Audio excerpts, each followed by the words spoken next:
A challenge. Interesting. Yes, I had a challenge.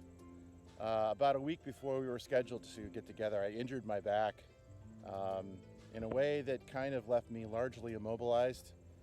It was a 17-year-old injury, but boy, did I hurt it this time. And so I called Ted up and said, hey, I'm probably not going to be able to be there in person. You guys are going to have to do what you're going to have to do. And he said, well, let's see what we can work out. And so the rest of the group met with Nate in the studio in Goshen, and they sent me tracks. They sent me all the stems for the basic tracks, so I was able to record on my end. The caveat was because of the pain that I was experiencing, the only way I could record is me lying flat on my back. So I've never done that before, but just about every song that we recorded, I did flat on my back, with the exception of one song where I had to be upright to play upright, if you know what I mean. You'll get the joke or the idea when you listen to the tracks.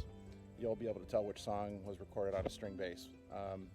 So a lot of fun, but that was the challenge. And it's also a challenge when you're not there in the room, because there's a lot of great energy. I had the fortune of being able to record on lean in, I should say. And it was just great camaraderie, a lot of great energy. And so I really missed out on that, but I was able to do it, and I'm really grateful for that opportunity.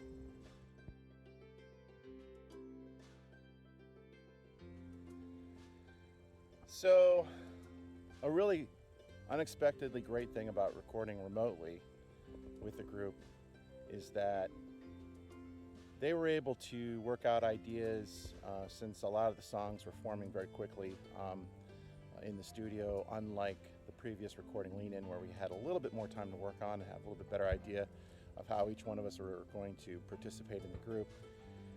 And as a result, I would get the rough track of Ted and Sarah and Doug tracking and hear what they had worked out ahead of time. So it was a little bit easier, especially as a bass player. You're listening to the drummer, you're listening to what Doug does.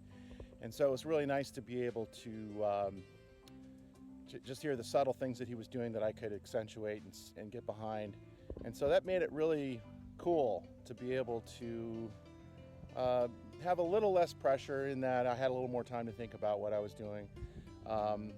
And so the other fun part about it was that I got to get some Zoom calls to get some reactions on what people were thinking about the process as it was going and how the bass tracks were fitting in.